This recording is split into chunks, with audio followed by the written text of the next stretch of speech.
Jammerz.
Jammerz.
You ready? I ain't never backing down. Come and step up to the plate. For my city, for my town. I do whatever it takes. I'ma go and get the crown.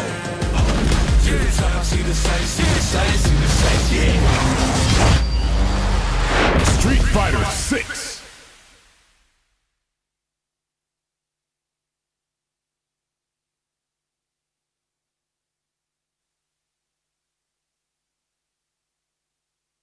Another episode of Sets here on Capcom Fighters, the Monday night special here for you guys to enjoy. We got exhibitions, we got new guests, lovely guests, as well as banter and interviews on both sides of the exhibition. Once again, I will be your host for tonight, Jammerz, and I'm not going to be alone. There is plenty to talk about. Well, depending on how you look at things, there's plenty to talk about. We had a jam-packed action weekend, but of course, I can talk to myself, but that'd be a bit weird. So I'm going to be joined by one of my compadres, one of my minions, Olvaha. Summon him, please, ladies and gentlemen, so we can see him, the lovely man. What's up? Himself. Olvaha, talk to me. How you feeling tonight? I'm feeling good, man. I gotta say, the weekend was pretty action-packed. So I think we have a lot to unload here, don't you think so? Oh yeah, that's saying it mildly, mate. Because like again, I mean CPT action, you know, the Street Fighter 6 announcement, and I mean just great stuff all over for Street Fighter fans. I mean, rejoice, right? Because there's something to look forward to on the horizon. Obviously, a lot of people did say, oh, like 40 seconds, was that it? And it's like, come on, it was going to be the, you know what it is, it's going to be the announcement of the announcement. They're going to tease something, they're going to make sure that you guys have some hope. There is the future of Street Fighter coming your way. And I mean, Olvaha, what was your initial reaction? Because I didn't see it live. I just went to bed and I woke up and said, Street Fighter 6 is coming. That's great, dude. Fantastic. Exactly the same. As a European, it did start quite late, especially like because the reveal was at the end of the stream. So I was like, I'm gonna definitely wake up. If there's something, I'm gonna see it, and I can't avoid that. So I'm just gonna wait till the morning. And honestly, man, I like what I'm seeing. We didn't see a lot. Yeah, sure. And that's what a lot of people were, brought up. But it's interesting to see who will return, what are the mechanics gonna be. The new look is interesting. I like how Ryu and Luke look, but how do you feel, Jammerz? Yeah, it's interesting because I saw a couple of images, saw the trailer, and I'm just thinking, okay, like I like the new look to Luke because this is just a philosophy of mine. This is a philosophy of mine, right? So the Luke we got in Street Fighter 5 and this Luke we're getting in Street Fighter 6, I reckon they kind of had rough character model designs done, and they just picked one for Street Fighter 5, and whichever one they picked, they're going to put the other one in Street Fighter 6. Also, like, I shouldn't be surprised because it's the internet, but I found it very weird how people were analyzing Ryu's sandals. Yeah, I just found it. I found it incredibly weird that they were analyzing Ryu's sandals. But again, I think if you've been a Street Fighter fan for like quite a long time, a substantial amount of time, you realize this guy's been barefoot and God knows what's been in his feet to infect him. But finally, he's got some footwear. So progress, right? It's the future.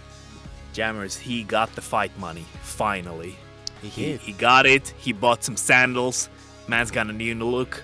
Nice new beard, like nicely neatly cropped. And here's the thing, right? Because if we go back to 2016, remember what everyone said, right? The game got announced and then they showed off Ryu and Chun-Li's costumes. I think they were in separate trailers, but then we saw Ryu's battle outfit and we said, wait, why isn't that Ryu for Street Fighter 5? Why isn't he like that? Yeah. Because you gave Dhalsim a beard, you made Birdie overweight, you changed Cammy's design slightly. So it's like, why didn't you change it for Ryu, the poster boy of the game? But lo and behold, like, credit to them because they listened, because now look at Ryu. Completely changed, bearded, sandals. I mean, boy. Drip, man. What can I say? I mean, it's coming, right? Who knows? But I do feel like they were probably surprised even themselves about the reception of the, bearded Ryu, as hot Ryu, as they say on the internets. But yeah. I mean, I'm glad they went that route.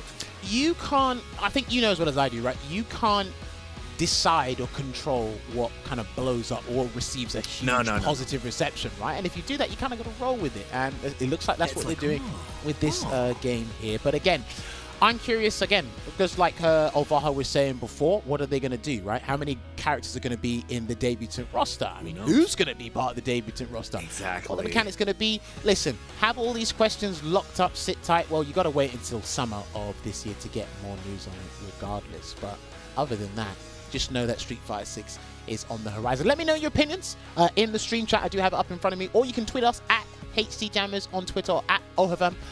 What you do know is our third compadre isn't here, Veggey. He's not. Because... Where is he? Where is he? He decided to go on holiday straight after he done a music video. So he Hollywood. Last week he came late and said, I was just doing a music video, guys. Sorry, but I'll join when I can. Yeah, it's not a big deal, you know. I was just doing a music video, like just, you know, another day at Veggey's place, you know. I mean, he didn't invite us to the music video, and he didn't invite us to go on holiday. To be fair, he is in Egypt with his family having a good time. So shout outs to Veggey. Hopefully he made it there safely with the rest of his family, and he will be back with us for the next episode. But yes, as you can see on your screens right now, this is the general schedule, the overall schedule for how sets is run. So we are having a general talk right now because there is plenty to talk about, as well as we're going to have, well, that's going to be happening for the first 12 to 15 minutes, of course.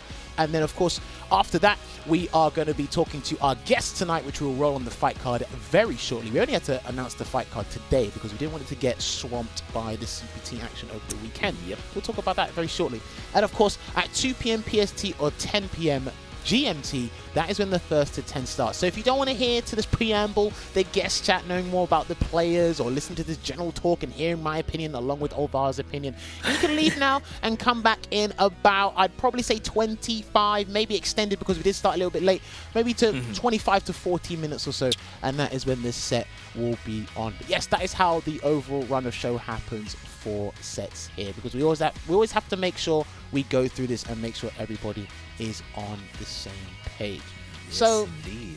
I mean, also as well, right? So Street Fighter 6 is going to be on the RE engine, and I mean, if what we saw in that trailer, if that's what the characters are going to be looking at in the game, we've got a lot to look forward to. I mean, listen, the Street Fighter universe is vast, right? You can just pick about, I mean, over 50 characters that would look good in that engine. I want Poison back in the game. That's just me.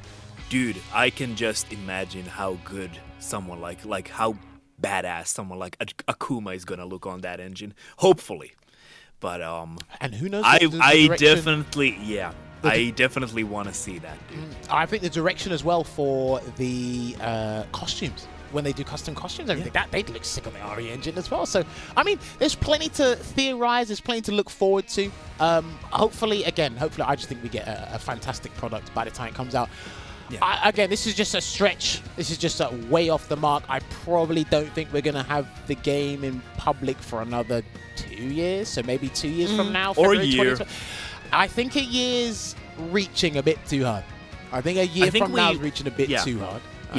We'll definitely have a lot more information on the game. But 2 years from now, I think that the public will get their hands on the game to actually play it at home and whatnot, because I think there's a lot of things to consider over time, especially during this pandemic era for fighting games, right? Exactly. But I do hope that we're going to have a lot more information, at least in a year. Hopefully some kind of a playable version, like, you know, maybe a public testing or something. That's at least what I hope for, but we'll see. Definitely future is kind of uncertain, but it's something to look forward to, right? Yeah, for sure. And I mean, listen, that has been another announcement, but of course that announcement came right after the great action that we had over the weekend for the CPT 2021 finale. So I want to give a shout out to all the players and the talent that was involved, and also shout out to Blue Coast, the production team, for putting that on, because again, they had to find that alternative, and boy was the production slick. Tons of great exhibition matches here. If we put the graphic on screen right now, it is an old graphic, but I want people to be aware of it anyway. You can actually find all these matches on Capcom Fighters YouTube channel. Just type in Capcom Fighters on YouTube. You don't have to watch the whole broadcast live itself with 5 or 6 hours of broadcasting time, but if there is a specific exhibition you want to watch, or just go straight to the matches, then they have been chopped up. I think they continued to be chopped up as well, but again, if you're able to watch all of this live over the weekend, we are in Europe, so we do have beds to go to. We do get tired after a certain point, but there are a couple of there are a couple of exhibitions I do want to catch up on, but other than that, it was great to see these guys playing. And yeah, there was a couple of alternatives. I did like the no neutral 5v5, which was done live. That was over there really as well. fun. I loved how the live, drafting was done. That's something that is very interesting, that it was done on the spot. Kind of leaves you open for some alternatives, so to speak. And I do think that it kind of added to the excitement of the whole no neutral exhibition, because they did it live there and the teams weren't like predetermined. Yeah. I mean, I think it was great overall. And again, I like the dynamic that they mixed in, obviously pre-recorded, because they couldn't fly everybody out there. Ideally, we wanted everyone to be out there. Once again, shout-outs to Blue Coast and Capcom for including myself, F-Word, and Logan as part Your of the bits were 2021 fantastic final. as well. Yeah, it was interesting to do. They reached out to me, I think at the start of January, and said, do you want to be part of this? I said, I'd love to. Shed some light on the players, shed some light on build like a storyline, give some more analyst segments. It was fun to be a part of, and then obviously to watch it all be pieced together, edited together, so we can have some fun and watch some games overall, because at the end of the day, we do love watching some Street Fighter at the highest level. But like I said, head on over to Capcom Fighters YouTube channel, and you can see all of the matches over there. They should be chopped up. I think they should be finalizing day 3 now. But of course, I mean, upcoming next is the thing on everybody's lips. Short term is the upcoming patch in March. When? Is it gonna Yes, be in indeed. March? Oh man, that's the gonna thing be now, right? wild. That's So- gonna be wild. I can't let's just say that social media is about to explode. It could be. Okay, me personally, selfish request. Okay. I would have loved Let's hear it. outside of the Street Fighter 6 announcement. They would have said, yo, patch is coming, early March, maybe first week of March. Yeah. Just something, because I think some of the players, this is more of a player thing, I suppose, whereas you don't want to wake up in the morning and find out the patch is there and there's no way to really plan around it. I think it's just more You of a scramble. that's it, and it's like everyone's got to go, oh, okay, I've got to look at all 45 plus pages of the patch notes. Ryu's got 6 pages of buffs again. Dalsim just got removed from the game. Cammy got 7 pages of buffs. And you got to go through that stuff just slowly but surely and make sure you get every incremental change correctly, right? Because it's super important. I can already imagine you, if we don't receive them in advance, you're going to wake up in cold sweat, you run to your training room, you're like, okay, poison crouching medium punch, is it still as good? That's probably the first thing you're going to try. No, do you know what I do? I would love to know that. Here's what I do, right? So, have you dropped your phone before? You dropped your phone, right? Yeah, for sure. Many times. Have you dropped it on its face so you can't see the screen? Of course. Right, so when I do that, I literally look at my phone and go, this is the moment of truth. Because you don't know if the screen's cracked or not. Unveiling. So if I see social media go, the patch notes are out, I'm not even going to read. I'm just going to go, this is the moment of truth. And I'm going to take a deep breath, then I'm going to scroll and try and find it. That's what you got to do, man. You got to make it interesting. You got to make it spicy a little bit. You can't just right, okay, let me just scroll there. I might have to wash my face first, just so the whole 8 Mile thing. Cold water, preferably. It's like, oh man, gotta splash your face. Dude, it's gonna be absolutely wild. But hey, listen, enough of that, right? Let us make sure you guys know who's on this show tonight. Courtesy of Olvaha for bringing these guys on. Richard, roll the fight cards so the people My pleasure. do know. Yes, so. We had a couple of things lined up, but we had to change things around. But luckily, these two fine gentlemen, they did agree to join us at a very late notice to come on the show and have a chat and play some games. So, ladies and gentlemen, you might be unfamiliar with both of these two players. A hidden gem from Finland, I like to call it, Vallix. He is going to be coming on the show because I actually think this guy's pretty damn good at Street Fighter 5, and not many people know about it. But then his opponent, hailing from Sweden, and when we spoke to Rikemans Barney, he actually said he was probably one of the best players in Sweden outside of him. He's going to be joined by Greensoap here. So this is going to be a very interesting exhibition because both these guys have multiple characters under their belt. So it's going to be pretty interesting to see how this first to 10 will unfold. Now, there is another interesting thing, but this is more for the podcast side of things, I should say, because when we do interview them, of course, is they both came from another game. Won't tell you what that game is. We'll talk to them about that and We'll ask talk about it very shortly. But, I mean, how did you get to know Vallix quickly before we bring him into the call? Because I didn't really see him until probably Intel World Open last year. Yeah. Yeah, so I was already in the scene with Street Fighter 4, but I do remember seeing Vallix first time in a Street Fighter 5 offline event. And I did not really know who he was back then, but like slowly but surely I kind of got to know him, and also like his accolades with Street Fighter 5, and kind of learned that he's not the most familiar person with fighting games, and we're definitely going to talk about that, like you said, Jammerz.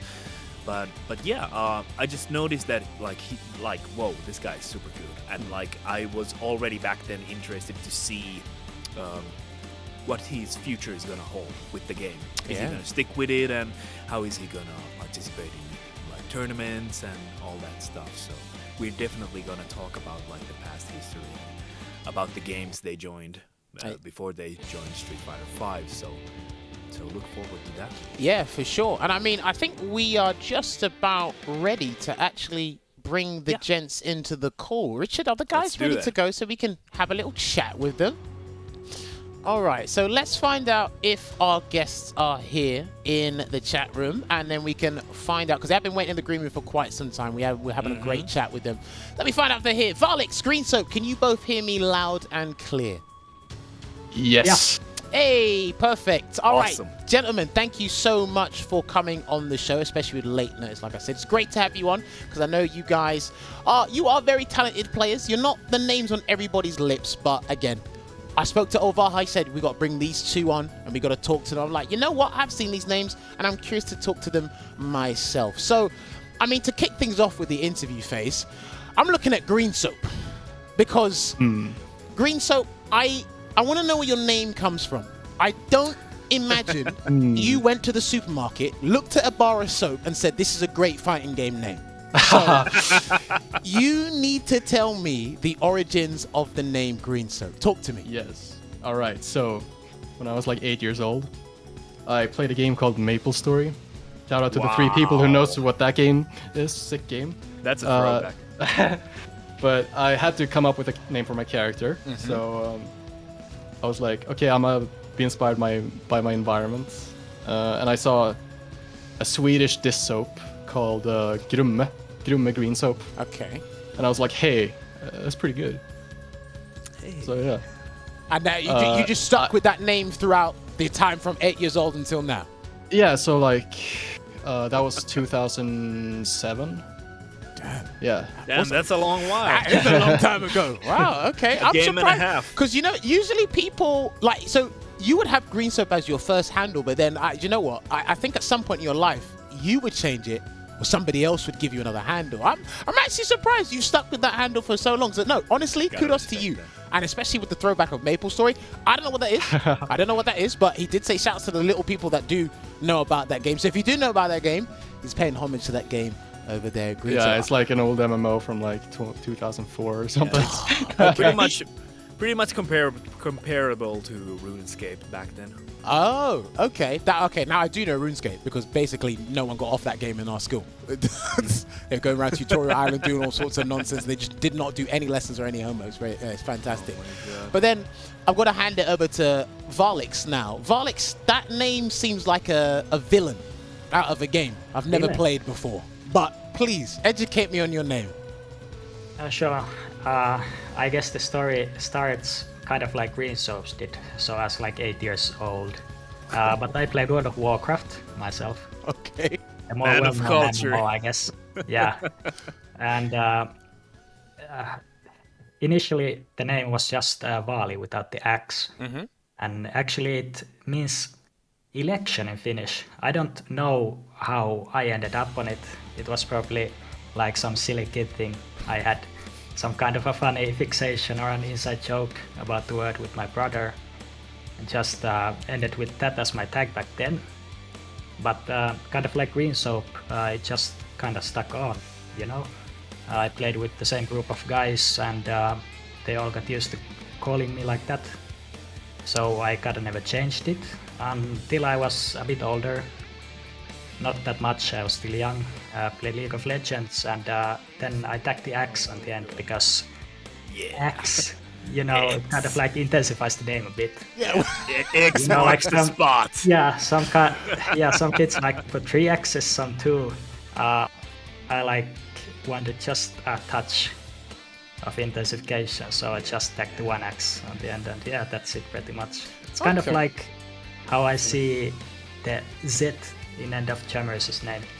Oh yeah, that's how a gamer do, you know. Oh, okay, Yeah. okay. Straight up inspired by you, Jammerz. Well, I wouldn't say it was inspired by me, but I mean, We just not alike, you know? yeah, I can definitely. When you come at it from that perspective, I can definitely agree with that, and I love I it. should be Olvaha X.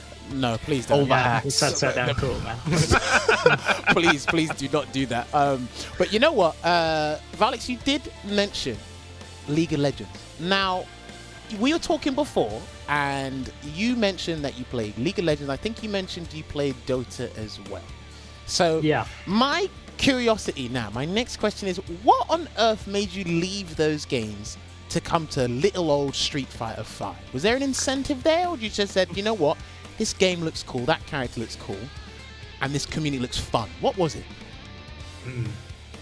Okay, so yeah, as a kid, I never really looked at Street Fighter or other games. I kind of just went with the flow, and the flow was to play League of Legends and Dota, I guess. In Dota, I really like fell in love with the game and played like absurd hours, and actually got quite lucky. I was good enough so I could play the game professionally for a while. With the Finnish team that gave birth to 2 TI winners, who Yeah. is remembered mostly nowadays, I guess. We played for many years, 2-3 years, and after that we kind of, I guess you could say, we lost steam. We didn't quite get the results we were looking for. There started to be some internal conflict in team between us members, some roster switches and stuff. And that whole ordeal, it left me very exhausted with Dota, because we were playing 8-10 hours a day, streaming, training, screaming stuff. And basically it was around that time when the last CPT in Street Fighter 4 was being played out, kind of like when our team decided to disband finally, and I thought the game looked pretty cool. And I was looking for something fresh, something like completely out of the left field, something which was completely a single player experience where I didn't have to deal with the team stuff at all. I could just play at my own pace, at my own leisure. So Street Fighter 5 seemed like a nice point to jump in, I guess. Okay, damn, what a backstory. Professional gamer coming over to little old Street Fighter, wanting to play at his own pace. I mean, welcome to the club, because this game's as chaotic as it can get. So that was what a transition there. And I mean, Yeah, I wanted to actually extend the question here. please do. Like, what does it feel like moving from a team game to a solo game? Does it like help your mindset so you don't really like think of, okay, this guy should have done this better? Like, does it help you that you only can blame yourself, really? Of course, you can always blame your character, but that's beside the point. But yeah. I'd say it does. And with team games, there's a lot of interpersonal stuff you always have to keep in mind. And also, I guess, like second guess that, was it my fault or was it really not? Like this time, maybe it's more like clear where the blame lies in fighting games. It lies with you. You can always improve on some stuff. The responsibility of your own performance is like wholly in your own 2 hands. You can make it happen.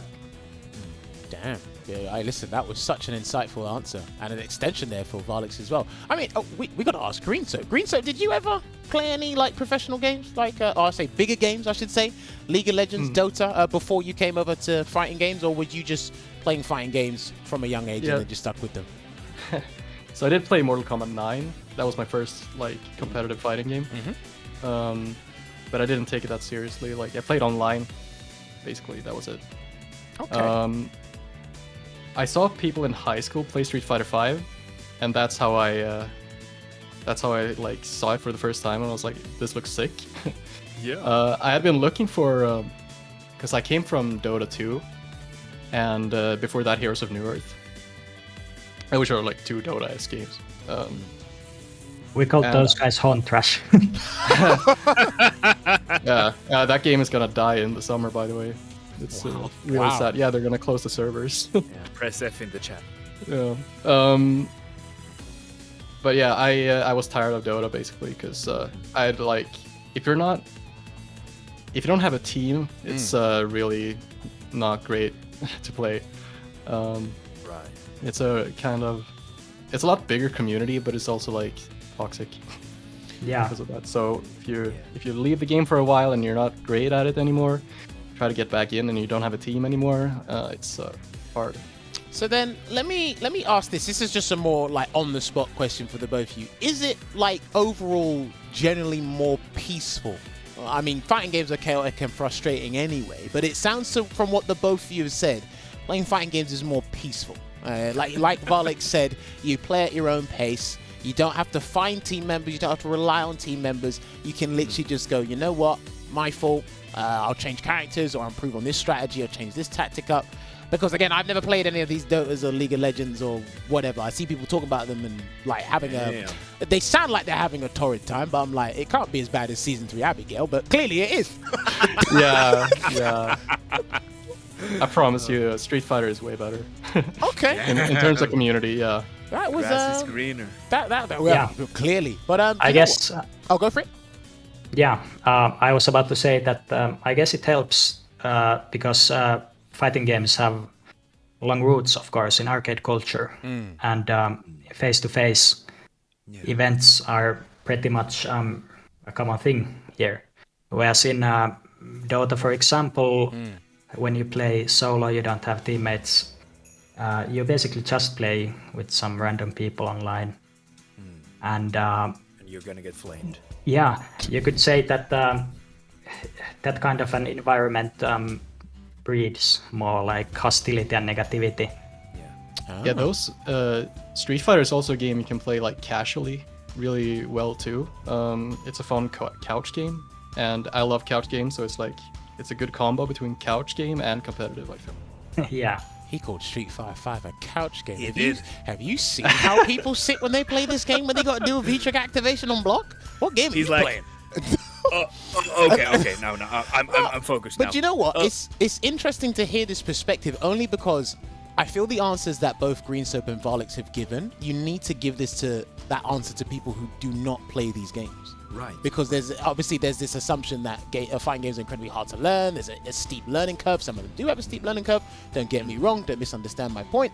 But it's like, I think some of the aspects people find hard about fighting games are not exactly what you think. And hearing what our guests are saying on a regular basis that happens in other games, I'm like, surely it can't be that bad when that sounds like hell over there. Do you know what I mean? So, no, that's pretty interesting to hear from those perspectives. I have a question for Greensoap, actually. I wanted Go for it, to please. ask you, you mentioned that you started playing Street Fighter 5 in high school with some acquaintances of yours. Do you still play with them? Are they still an active part of your community? Or did they teach you how to play the game? Or was it more like, okay, I'm just gonna play a few games and you kind of learned on your own from there? Yeah, they. So my early training partners are mostly gone, except for Reichman, because we've played since like we were platinum gold. Yo, Damn, long time. But that's sick. my earliest opponents or my earliest training partners are gone. Yeah. Okay. Wow, that's interesting. Right, I got a question for Vallix again. I want to know your current roster in Street Fighter 5 and why you decided to take it much more seriously. Because I didn't really hear about you until the Intel World Open last year. I think it was through one of the open qualifiers. I saw you using Poison. I said, who is this person? And I said, why have I not seen his name before? So, Yeah. what is your current roster in Street Fighter 5 and what made you decide to go more competitive in the game? Was that your competitive spirit or alright. something else? So I was really engrossed in the game, like during the first 2 seasons. I guess, like comparatively, if you look at ranks and stuff, I was probably like the highest ranked at that time Okay. that I was ever. And I did okay, I guess, in like Nordic tournaments, but I didn't really travel. And I guess most of the tournaments where you would get noticed, CPT tournaments and stuff, back then were still offline, scattered across Europe and the States. I never really entered those that much. Then I had kind of a lull where I guess other live stuff kind of came up, and I decided to focus on that for like 2 seasons. I played here and there at Finnish offlines, at ranked every now and then. But I guess like at the end of the last year, there was some peace and quiet and time that I had to somehow like fill in. So I decided just gonna play a bit more Street Fighter. And really enjoyed the game a lot. I guess I decided to switch characters from Rashid Melee to Poison, switch from stick to pad. That's quite a change. Got more in touch with the scene here in Finland as well a bit. Yeah. And things just flowed, I guess. Well, I mean, it's clearly paying off because you've got a Luke now. You're playing Poison. You've got a Rashid Yeah, I got in the the look, locker but as a lot of people can say that. like it's definitely flowing. But no, it's interesting to see because, like I said, there's a lot of people. I find this in Europe more than a lot of other regions. Probably the next best region is probably maybe Japan, different parts of Korea as well, where you see a player you've never heard their name before, but they're pretty damn good at the game. And I see Vallix and I was like, this guy's actually alright at the game. And he's like, okay, comes out with the Poison. And then he just picks Luke and I was like, okay, he's jumped on that bandwagon. So he definitely wants to win there. But you know what? That was, no, that's a pretty good answer. I like that from there. Right. I've got time for one more question before we hit the break. This is where I'm going to put you both on the spot. Let's get Greensoap's answer first. Greensoap, who's the best character in Street Fighter 5 in your opinion? Cammy. Okay, I like that answer. Cammy. Vallix, what about you? Who's the best character in the game in your opinion? I'd say Cammy as well, but Luke is not close behind. I mean, not far behind. Damn, he's another one that has said Luke. Okay. A believer. Well, look, because remember last week we had Neon and Arturo. They both said they think Luke's the best in the game. But, you know, if you go to different parts of the world, or certain parts of the world, they'll say you Cammy. So I like it. Short, snappy answers there from our guests. Right. So that's going to conclude it for our first part of the show with the pre-match interview phases. Great to learn about these guys' names and their backgrounds as well. But now we got to make sure we get into the juicy parts of tonight's show, which is the exhibition. We're going to take a break, a 5-minute break. And when we come back, we're going to have these two in the lobby and they're going to be playing the first to 10. It's not character locked. So who knows what characters they're going to pick. We'll see you shortly. Be back soon.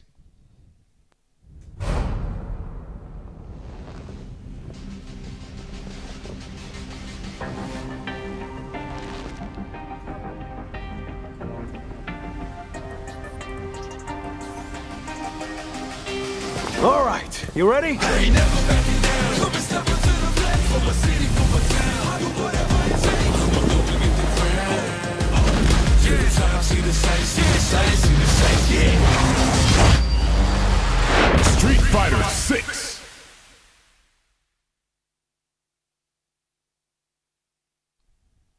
Yeah, you do. Yeah, there you go. You have to turn my voice down.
and welcome back to tonight's episode of Sets featuring Vallix and Greensoap. Myself and Olvaha will be the commentators for tonight. Some people have been asking. I'm going to repeat myself again. Veggey is not with us today because he's actually on holiday with his family. He will not be with us until next episode. Don't worry, I am sorting out his new contract and I feel to shred it up. He's on holiday. I want to make sure he enjoys himself before I give him the bad news next But don't week. worry. Don't worry. If you guys want a Veggey impersonation, I can do that. This character is broken, busted, and brain dead. I can do that. I think the only thing we can't do is his maniacal laugh. I think that's Yeah. I think that's the only thing. I think that's the only thing we can't do because he definitely has an evil laugh. Him and Phenom have definitely got some of the evilest laughs in the FGC. I'll give him that much. All right, but yeah, it's going to be pretty interesting here. We did already just go through the pre-match interview with our lovely guests, and now they're going to be playing the first to 10. It's going to be interesting. We might start off with Luke versus Guile. I wanted to point that out. It's interesting to now that Luke has been out for some while. When Luke first came out, I feel like a lot of people said that Luke has a hard time against Guile, and I feel like that opinion has shifted quite a bit. I'm not sure how it is. I think it's pretty even, honestly, for me. But I do remember when I also tried Luke first. I do remember it was kind of a struggle at first. Well, but we'll see. We'll see. We'll see. Ladies and gentlemen, it is Greensoap versus Vallix. It is Luke versus Greensoap. I don't know if anyone noticed, but I think Vallix kind of looks like Luke a bit. That's just me. That's the just hair. Me, though. Dude, the hair is spot on. Just shave the sides, you're good to go. Okay, we're all ready. All right. Using the standing medium punch. Yeah, let's see how this goes. All right, if we can just get the game volume turned up a little bit more, that would be fantastic. And we need Vallix's name slightly changed. It's double A and one L. Yeah, it's instead of double two A Ls. and one L. Yes. We'll get that over there. But yeah, I'm kind of curious to see how Vallix plays over time because it is a first to 10. And I've only actually seen him play in the Saltmine League tournaments, or probably maximum first to 3. So I'm curious to see how his mental stamina works over time. Exactly, yeah. Oh, nice backdash on those Sonic moves. Okay, using that standing medium punch so effectively there. All right, there we go. So just closing the gap here, and the flash kick for the anti-air. Good start there from Greensoap. You know, I haven't actually seen Greensoap play Guile in quite some time. I'm used to seeing him play so many different other characters. You know, the Kens, the Sagats, the Blankas. Yeah, I've caught the Sagat as well. Like, I think he's played a lot of Sagat recently. Okay, nice combo here from Vallix. He's got the corner once again. Oh, dashes in like that. He might be dead. If this is optimal, he might be dead. Yeah. Let me find out if he gets this damage right. is pretty absurd. Oh, okay. God. It was pretty close, though. That's actually a good call from you. Yeah, no, do you know what? And he got the meaty back medium punch. I actually think Luke's back medium punch is probably one of the best buttons in the game when he's in the corner. No pushback. Yeah, in the corner. In throw range, +2. Actually terrifying. Oh, there we go. With that standing hard punch there. It is like, honestly, I feel like that standing hard punch from Luke, it's pretty hard to whiff punish, but... Not really. I wouldn't say it's as bad as some of his buttons that go into target combos. Standfist is actually the least of your problems. I think it's more keeping out of range for... Is way worse. I think it's more standing out of range for like a random flash knuckle or maybe a crouching medium kick or even his stand hard kick, so... Okay, nice blows out with these skill 1 Sonic Boom there. Alright, Sandblaster closes the gap. 3 dash is too much, so he's going to get punished there by the jab, and he's going to get a buffer into EX Flash Knuckle. That's so much damage from that confirm. Oh my goodness. And Vallix takes the first game here. Not bad, not bad. I'm telling you, man, because again, slowly but surely, I've just seen his name like pop up every so often. I've seen him in replays, see him in tournaments. He went from Rashid to the Poison, then he went from the Poison to the Luke, and I think with his Luke right now, there's definitely a sense, like, I know the character's like amazing, he's fantastic, right? And in some people's eyes, he's extremely unfair, but there's the sense of that solidity, there's that patience, and it looks like he's got the vast majority of these combos down in a lot of situations, so it's good to see. Yeah, and actually I talked with Vallix before this whole set, and he told me personally that Guile is one of his worst matchups. Like, he struggles against this character, so I think he's had some special training probably before this set, and it's interesting to see if that training will bear fruit in this set. Well, it's only been one game so far, so we'll see, like we said, how it pans out over time. Activated V-Trigger 1, but he's trapped in the corner here. Now, if you can get Guile full screen, he will be fine because of the Rock Blaster's projectile. Nice standing light kick into EX Boom, actually, and Greensoap is very good. Like, he's a very technical player, actually, and he was one of those people who demonstrated that you can actually jump cancel standing light kick as Guile, and he did one of those, you know, standing light kick into Boom kind of combos. On Twitter, you can actually find the clip if you go to his Twitter. Ooh, the whiff punish with the stand hard punch from Vallix. Going to do the Avenger tackle, and he's going to catch the V-shift as well. No stun. Is he going to flash kick? Oh, wait, he will flash kick. Oh, You no, called it. he shouldn't have stunned by that. Oh, dude. Okay, I don't think he's dead. No. He could No, have he's got... not, yeah. He actually could have killed him if he stunned him with a different move. Because obviously Very when you true. stun with It's throws, scaling. there's street scaling now. So. Still looking pretty good for Vallix. There you go, the jab check into the heat knuckle there. Beautiful work.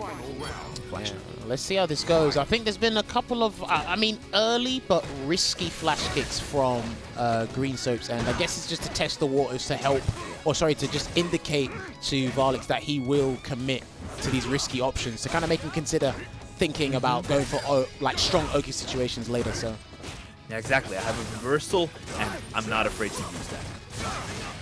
Oh, there you go, Vallix on this side. Using the EXDP to just interrupt that. Pressure there from Greensoap.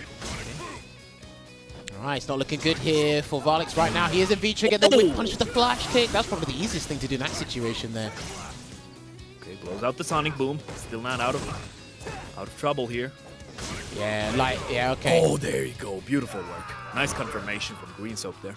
So what's interesting about this matchup here, you're probably going to see this pan out throughout the first to 10, is when these guys are up close to one another. You know, we saw Vallix with punish a back fist from Greensoap earlier, but also what he's looking for, he has to be careful about, is making sure his crouching medium kick, Luke's crouching medium kick, doesn't whiff, because any of those buttons whiff, we've seen Greensoap with an EX flash kick already. So Yeah, that's very true. it's how they're going to handle Especially the each other's... standing hard punch, yeah. Okay. Oh, nice confirm. Tries to close the gap with the charge there. Gets interrupted there. Yeah, I think if you watch Oh, these there you guys, basically play up close against their projectiles, because it's going to be incredibly hard to react to each other's projectiles up close. So Okay, misses the punish there on the V-shift there, unfortunately. Oh, nice cross-cut though. nice. So Lancer's back there.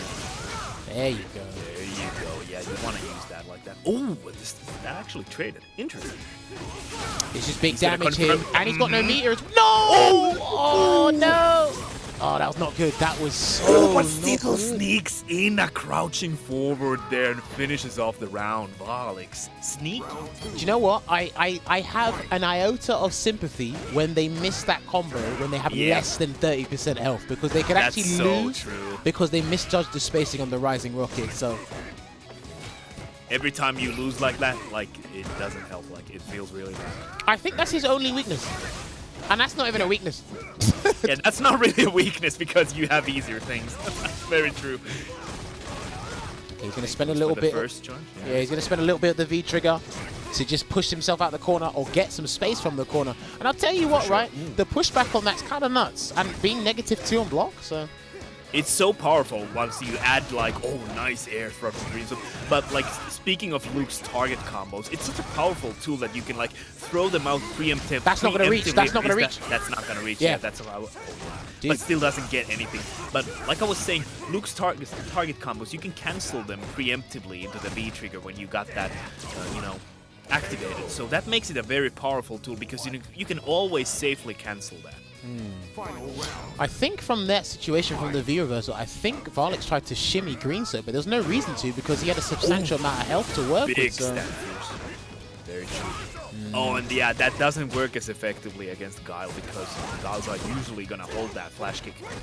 Yeah, but he hasn't been throwing him. The thing is, he's trying to bait a throw or bait a V-shift. We've seen a V-shift get punished by Vallix already, but he needs to, like, go throw him a little bit more. Oh, well, you should have thrown him there. He's going to tech! Uh-oh. Oh, and this is gonna be a big combo. He go for the whole combo? Definitely. Oh! Did he actually bait that? I think he waited.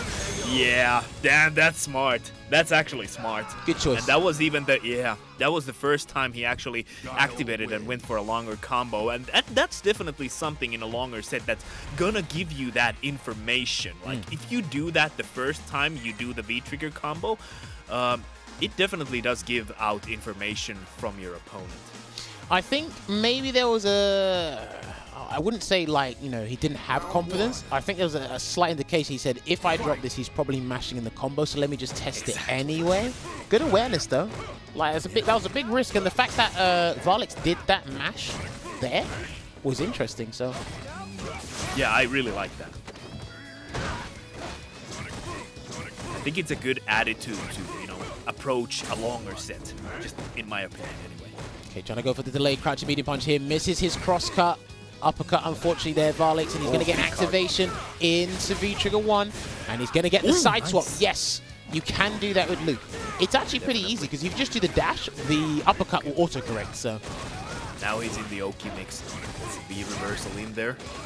Good jump. Oh, big jump in. Actually used the jumping medium kick, which has a longer reach than the jumping roundhouse, for example. It's a good call from Greensoap. One clean hit will take the round here for Vallix, but I mean, Greensoap is just going to sit there and defend! Oh, no. Bad fireball. Very abysmal very bad. fireball. Oh, man. I mean, it was so bad you lost the round. That's pretty bad. Well, listen, when you're playing a Zona, when you're playing a character like Guile, you have to be wary of the comeback jump. That's exactly what he needed. He committed to that decision. He knew he was going to lose if he got anti-ed, but if it hit, he was going to win the round. And that's what happened there for Vallix. Sometimes you need to take those risks, like you said. There's a throw break again. Okay, That's a Vallix punish. sneaks in. Yeah, so... Sneaks into that standing fierce. You can't do Stand Fist into a light Sandblaster. I think it's got to be medium or heavy, because if you do the light, you're going to get punished. That's a 7-frame sweep or 8-frame sweep from Guile, so another jump. Oh, big jump in once again. Back throw. Gets the back throw. Very good. It's very beneficial. Oh, Good V-shift, though. just in case, yeah. Just in case. He can do that. Oh my god, though. Oh, goes for the EX flash kick. That's unfortunate. I'm seeing opportunities where Vallix can get a lot more damage, but I think he's not, like, ready for the situation that's being presented to him. Right. Because he did Stand Fist, Sandblaster into Rock Blaster, the V-Trigger 1, where he could have just got a charge move into a Flash Knuckle and probably could have got the round there, but... Okay, but gets the Oki from that. His friends on the EX Sandblaster there. Okay, he's out of the corner with the Sonic Boom, meaty standing medium punch, and we go back to the full screen right now. Let's see how Vallix is going to jump back in. And he did jump back in. Dude, you call that like from shelf. Like, yeah, you're looking for this? The jumping? Here you go. These mediums from Vallix though. Oh, and now he gets that. Standing medium punch into the target combo. Ooh, okay, so you kind of got to be careful V-reversing back medium punch. I know there's good pushback on Guile's V-reversal, but if it's a meaty back medium punch, you won't be able to V-reversal it, but you can actually V-reversal that. Oh, and the standing medium, he crushes the crouch medium kick there from Greensoap. Nice. That is Vallix definitely knows his normals. That is probably the best poke in the game. One of them. It's one of the best, yeah, definitely. Karen stand medium kick, Cammy stand medium kick, Luke's is definitely up there in terms of closeout pokes. So good. In terms of V-Trigger activation, when he's in V-Trigger 1 and wants to get the confirm into the projectiles, So good. it's all there, so man. good. So we'll see how it goes. So, yeah. Scoreline's relatively close between these two, right? 2 apiece right now. Let's see who's going to take that lead.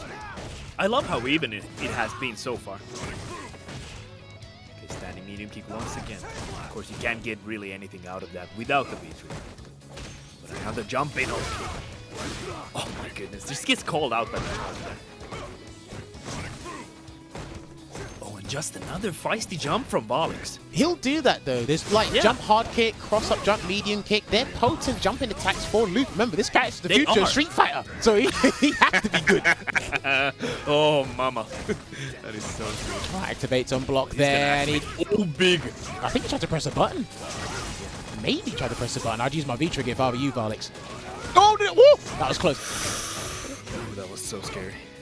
That's one on the bazooka knee there, trying to encroach on that space there, but he's got to be careful. One poke from Greensoap will do it, no confirm! Oh no, and one poke from Vallix is gonna do it as well. Oh, but gets called out by the bazooka knee on the other side. Wow. I think that was a flash kick. Yeah. Might have just come out as a bazooka Very knee, but possibly. he got the round, so that's all that matters. What matters for now. Alright, just back another jump. I think he's trying to be too read-based until he gets a confirm from that. So I do think like the style that Vallix is playing with Luke, I like this like solid, not so much conservative, but it's a strategical approach. The problem is I think it's just badly anticipated jumps on fireballs. Okay, gets a lot of corner carry there on the crush counter with the dashes like that. Alright. EX there. Oh, just blows through that. Considerable livelihood for Greensoap. One just poke should do inches it. in. He'll do it though. Greensoap's going to defend for a little while, so. Yeah. Just goes to the standing medium, but she's looking for that, but Greensoap with the crouching forward there, crouching medium kick, just closing out the deal there. So right now I'm seeing, I wouldn't say one too many whiffs. There are a certain amount of whiffed buttons that Vallix is again hitting and hoping. Stand Fierce, for example, has been whiffing quite a few times. Yeah, I think what he's not probably considering is how Greensoap is playing when he's got such a significant life lead. That's what he's not paying attention to. Obviously, look, we're the second pair of eyes here. I can see that. So if you look at how Greensoap is playing and what normals he's throwing out when their health is tantamount to one another or when he's at a deficit, you'll see a very big difference. But when like Vallix needs to make the comeback, the jumps, the Hail Mary stand fierces are coming out. He'll be much more comfortable when he uses mediums. Yeah, like he's not afraid to bet the round, so to speak, on a jump in, for example. Like he knows he's gonna lose if Greensoap anti-airs, but if he jumps in and it lands, he's gonna get a big combo and possibly take the round himself. Alright, good damage, and he's at the corner Nice as well, so damage. the Rising Rocket did connect. Good jab interruption there from Greensoap. He's got to be Big. careful of the activation, though. Back throw will do it. Oh, what was that? Wait, what? What did he try So there? Greensoap went for the upside down kick and Vallix went for the flash knuckle medium version. I don't know so- what was going through their heads there. Greensoap tried to do a 5-head move and bait the delayed throw because that would have worked. Yeah. The flash, the flash knuckle, it could have been back medium punch. There could be overlaps. But it worked. He got him around, so. Alright, there you go. Damage once again on Vallix's side. He has the corner. It's a very favorable position. Tries to go for it. Cheeky mix up there. Oh, delay, good stuff. He's got to be careful with those there, Vallix, because again, I think Greensoap's interruptions and challenges today have actually been on point so far in this set. Yeah, it definitely shows. He's leading right now. Well, Greensoap has got full CA ready and waiting here now. Vallix has to be careful where he's going to throw out Nice these sandblasters. Okay, no CA left. Yeah, he definitely already showed. Oh, this is gonna be actually goes for the flash kick. Okay, wait. Save up that meter. Yeah, do you know what? Raw activation against Gal full screen when he's already in solid punch of V-Trigger 1 is the best choice you could do. Yeah. I'd actually do a string and put him full screen. Nice anti-air. Oh, nice anti. I'd wait. You skedaddle, you can win the game. Yeah. Just goes. Nice trade on Vallix's part. Okay. And he sneaks in that win. 3 apiece right now. Do you know what? I'm looking at his style. Maybe the nerves have been on Capcom Fighters, playing a long set against Of course, Guile, like you of said. course. One of the tougher matchups, or personally his worst matchup. But there's times I'm watching, I'm like, dude, like, you control the game now. Skedaddle, skadoodle that stuff with V-Trigger 1, Exactly. baby. That's what you got to do. And it will be smooth sailing for you from that point, if you don't do those Hail Mary jumps. But it's 3 apiece right now. I like how these guys are adapting to each other over time. Move forward. Oh, Damn, I think for that. Greensoap pressed every button in Gal's arsenal. Like, I Every actually think special button. I think he only excluded bazooka knee, but pretty much everything else. okay.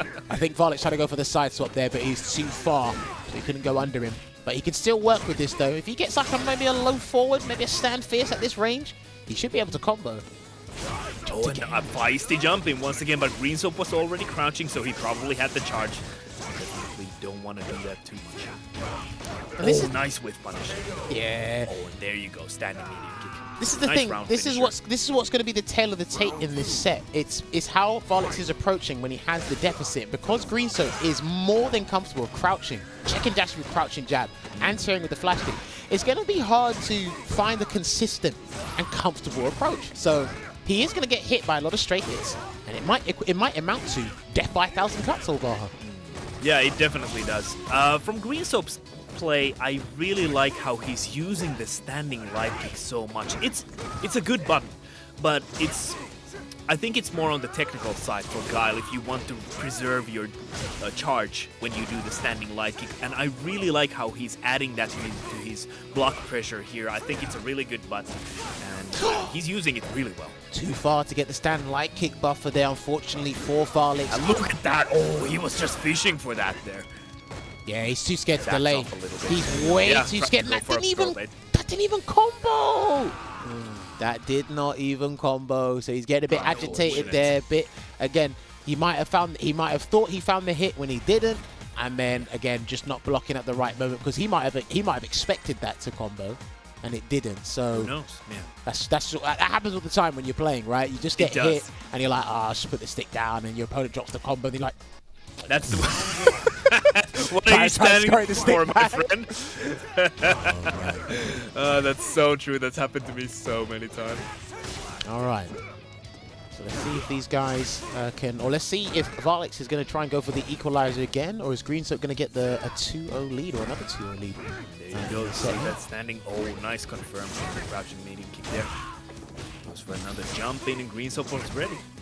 He's pretty ready for those now. Yeah, I but feel like. I think Vallix's approach is too linear. Gets the crush counter. Damn, yeah. he should have let that rock. He's -2 Oh, on big. block, but he got the round anyway. No meter actually spent, so that's preserved for the next round. I think Vallix is probably too honest, too linear with his approach. That's a very good way to say that. He's trying to go for those jump-ins, and I feel like they're not paying as much as they did in the earlier games. But oh, there you go. I said that, and he gets a clean jumping just straight away. There we go, dashes in. All right, that's done. Right, can he get this right? I'm not sure if he's dead, but it's going to be pretty close. It's gonna be close anyway. Oh, Okay. okay. Just goes for a drop finisher. Maybe he thought there was going to be too much scaling. Smell the feet. And the hard read with the jumping hard kick for Vallix to make it 4 apiece. Damn, is this what happens when we get two former Dota players on the stream? They just... Their minds brains are are just in like tune with each other. their brains are attuned, man. Oh, man. This has been really entertaining. Like very back and forth, I feel like. And again, like I said, in terms of my knowledge on the Finnish scene, seeing Vallix just come out, emerge, and play such strong characters and have a very solid style, I definitely think he is a hidden gem from Finland. Yeah. One thing that I want to point out, coming from a MOBA background, I do feel like you probably you have more appreciation for strong characters. I feel like you already kind of have that mindset when you come into a game like this. You're like, straight away, you're like, okay, who's the strong character? Let me pick this character. That's how I feel. Misconfirm, and that was a poor punish. To be fair, that is difficult to punish. That flash knuckle's like -8, and I think the blocks on that is incredibly weird. So... He went for the standing medium, but just got interrupted by Greensoap. Okay, -2. And the flash knuckle, and push back, get that B reversal. This is good. Now watch again how Vallix might be impatient and try and get that hard read. There you go. He's done it again. Perfectly called. He's done it again. You went and did it again. Yeah. Now you lost the round. I think he knows it. I don't think he knows how to kind of subconsciously adapt and avoid that situation. Alter his game plan. He gets the Oki from here, though. Honestly, I think he might have to go back to basics here, Olvaha. Yeah. Back this again. So back kick, that's -4, but stand like I believe is 5 frame stop, so that's not going to catch you from that range. Yeah, nice punish from Greensoap there. What character did Vallix used to use? So he started out with Rashid, then he moved over to Poison. I believe he still plays a little bit of Poison, but I think most of his time has been sent to Luke, and he couldn't get the kind of hit confirmed. Oh my god. Yeah, and he actually picked Rashid just briefly in the Intel World Open. I remember that clearly. I think it was against Phenom, of all people. He picked Maybe against Poison. Veggey. He picked Poison against Veggey, I remember. Okay, gonna cancel that. Yeah, -2. Nice air to air. But not easy. He's got to keep him Still here. has the V trigger. Yeah. Throw him a okay, couple times. nice. Throw him a It's couple throw. times. Exactly. He's too shook to throw. He is so shook to throw. He's scared because Greensoap has already demonstrated that he's not afraid to use that EX flash kick. He's not afraid to throw buttons here and there. Oh, there he goes. Oh, the hard knockdown into the sweep shimmy. Shimmy, shimmy. Hold on. He can still come back here, but I think Vallix might be looking. Oh. And Greensoap just gets the trade in his favor. Takes the match there. Yeah, listen, this rally of adaptation, or this back and forth between our two guests tonight, listen, it's been amazing. It's been, what a turnaround from last week with Arturo and Neon, right? But yeah, very different. I think it's a case of you need to... I'm waiting to see who can go, right, I've figured you out. Let me get that 2-game buffer, that 3-game buffer. It hasn't quite happened yet. And I feel, but yeah. for the most part, Vallix is the one playing catch-up, but it's pretty damn good catch-up, if I do say so myself. And like if you're trying to play catch up, Luke is pretty good at that, honestly. He has the damage to make those situations happen. But I do feel against a couple of characters, you don't want to... There's risks you're taking. Yes, he's got, like, you know, standard health 1025 or 1050 stun. But, I mean, you can't keep affording to do that in the first to 10. Yeah, that's very true. Yeah, and that's what you said. Like, and what I was also interested in.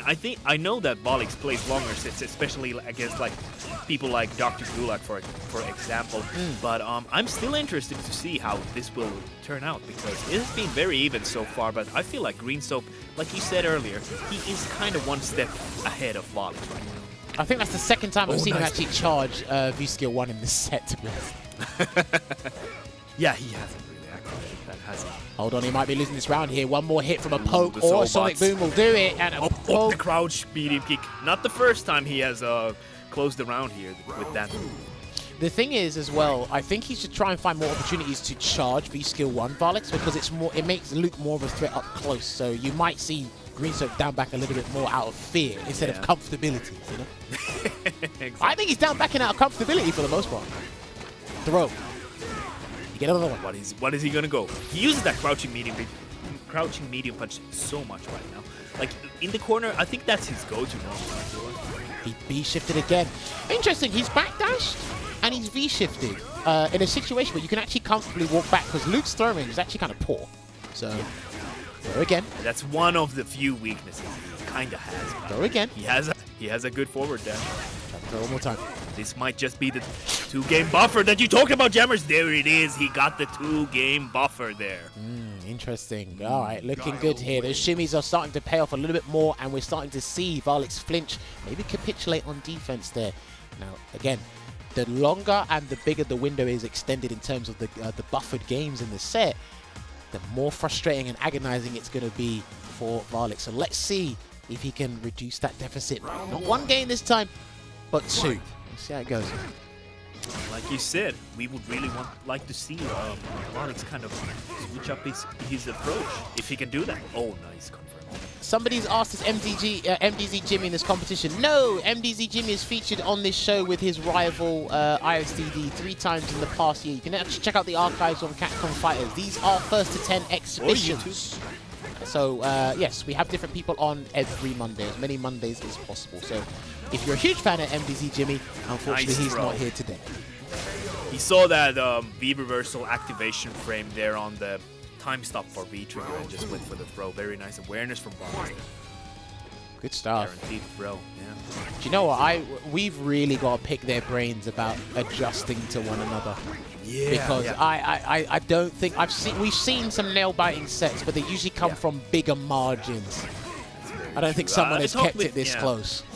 Yeah, I did talk with Vallix before this set, and he did say that they have played before, but I'm not sure about their extensive history and how the matches have gone before this. So it's gonna be interesting to, you know, like, pick their brain, like you said.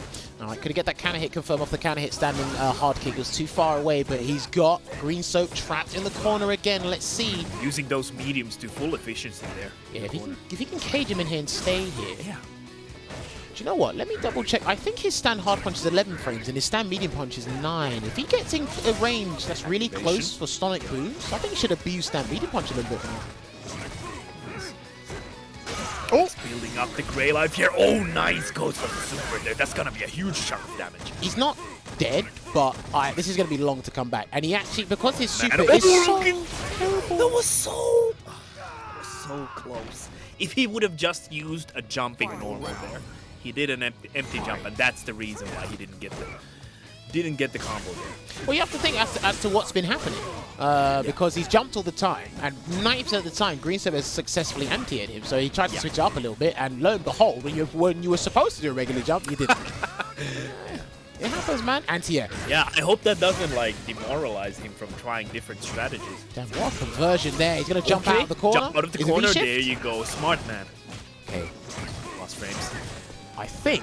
Oh, do you know, if he didn't jump again, the corner. Okay. I thought Greensoap was going to wait for a V-reversal opportunity. He might be still waiting for it, to be honest.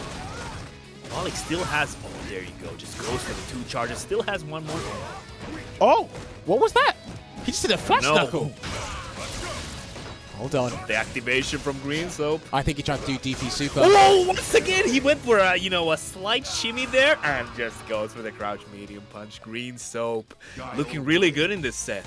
Yeah, so I actually think when the hail of Sonic Booms was coming out, I actually think Vallix actually tried to do DP super just to see if it had that range. I mean, his uppercut's good. I don't think it's that good. Yeah, but the Fierce DP does have some pretty amazing... Like, the activation can be pretty late because it goes horizontally so far. Okay, so has Greensoap got the downloads? Is he able to submit his coursework to the Street Fighter 5 gods? Has he found his answer? He's 7-4 Find out right shortly. now. Here on sets. There he goes. But oh, nice punish there. Can he stun him? I think he Probably can. gonna stun. Yeah. Not quite. Oh my goodness, look at that. That's good though. Yeah, that's very good. That's actually very favorable. No, the fact that didn't get the high scaling. Yeah, the fact that the combo didn't stun and left him in guess for game situation was fine. Also, that flash kick from Greensoap was not too bad either. He's got a 3-game buffer, so he's going to start introducing them again to make Vallix think twice about his approaches and what he does for Oki on down. Yeah. Now look at that standing light kick. It's buffered into the DX boom once there. Like I said before, Greensoap is very good at using that standing light kick, which I think is underutilized for most Guile players. Okay, can he get the throw? He tried it over. Yeah, he could have gotten that. Okay. But he takes a game, and that's really good for Vallix here. Like, he's, closing the gap, and that's really important. When someone gets the lead of you in a longer set like this, it's very important to get those games in between so it doesn't, like, pile up, and you get demoralized, and you're like, nothing seems to work. Should I switch the character? Then you're already in the mix-up, like. Yeah. It's a tough ordeal, and like we said before, or Olvaha alluded to before, this is Vallix's personal bad matchup. So, like, he's learned to overcome this and deal with it somehow. I like the fact that he's kept this, like, relatively close. Oh, yeah. Drops that. Flash knuckle there. Unfortunate.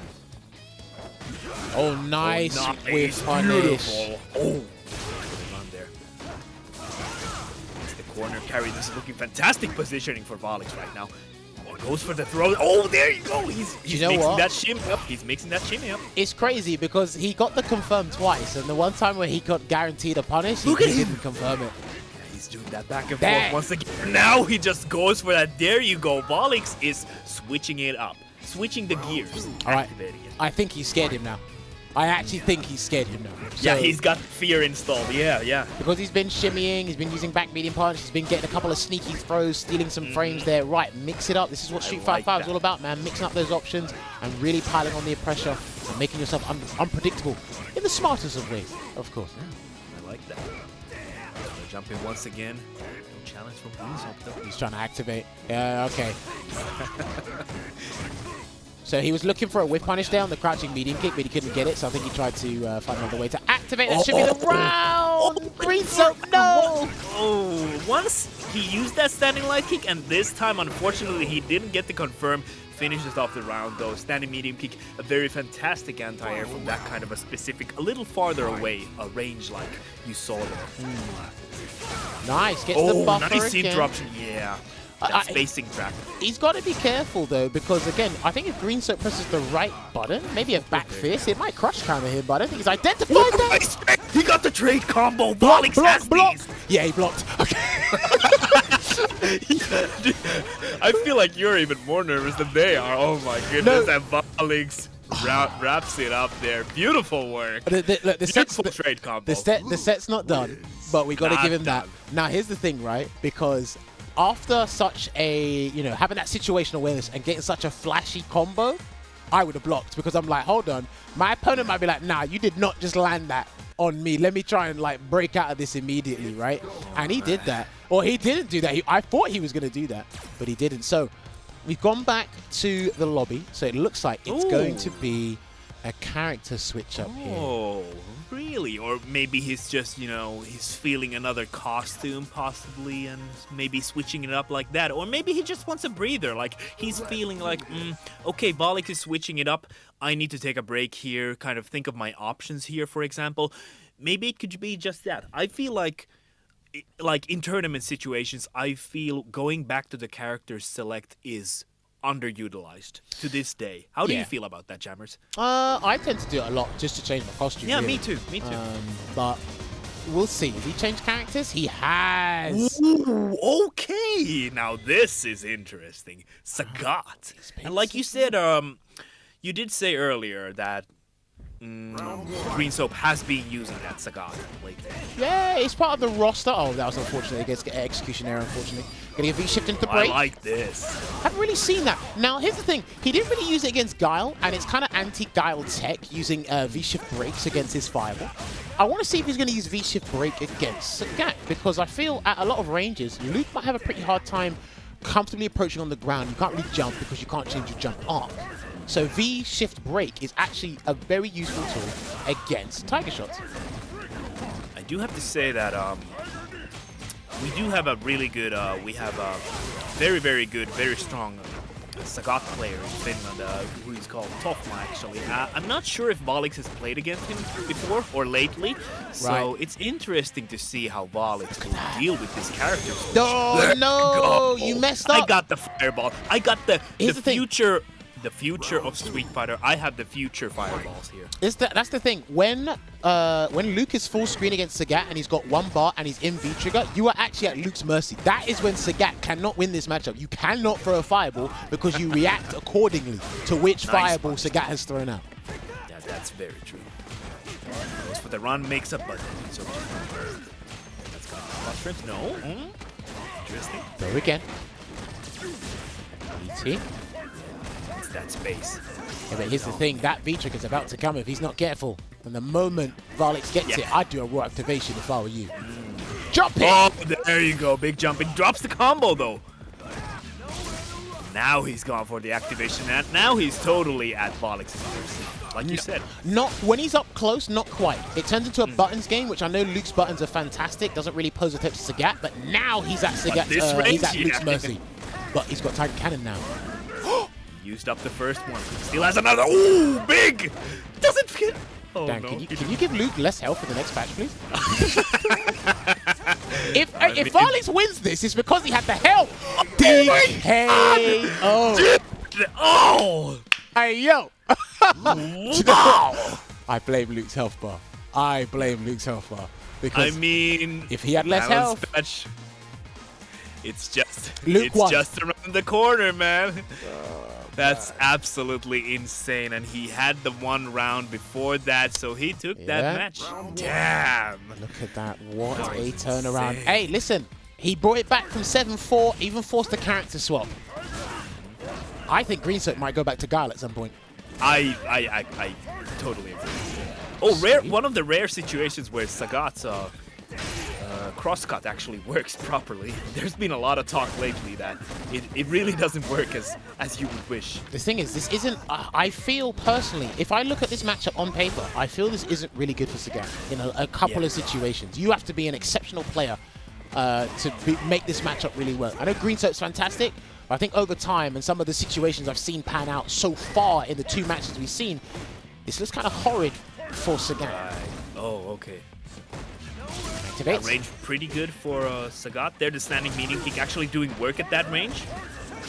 Nah, all right, Greensoap's fine. Yeah, there's no real threat. He stood up last minute. Yeah, last minute.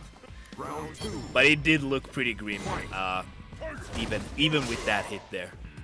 All right, there we go. Gets. I think that was a buffer. I'm not sure if that was a confirm. That looked like a buffer to me from Vallix in the low forward there. Oh, nice whiff punish though. Goes for the overhead. Gets punished for that. He didn't want that. Yeah, I don't think so either. Yeah. He might lose the game because of that. Wait. Not okay. Big chance here. Oh, drops the combo though. That is quite tricky. Stun's racking up. He's going to get an option. He's dropping combos left, right, and center here, Olvaha, but he's going to get the stun anyway. Anyway, yeah. Goes for the V skill just for the laughs. Damn. We can't write this, ladies and gentlemen. I promise you, I didn't tell them in the Discord chat. I said make it entertaining, guys. I didn't tell them that. Great script today, guys. Oh yeah, don't worry. We have a script for sets each and every week. We said, you'll beat him 10-0, you'll beat him 10-4, you'll beat him 10-6. Make it dramatic, guys. Tell you that they're doing that much. This has been a roller coaster of emotions right now. Damn, he pressed the hard kick there when Vallix was at the frame advantage? Okay. What a suggestion. Feist. That's safe from That block. has to be a plus.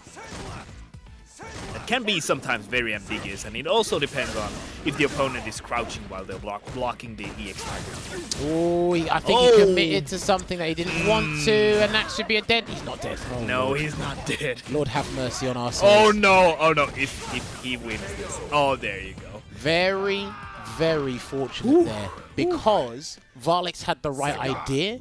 I think maybe because of the distance, and maybe he slightly delayed the throw.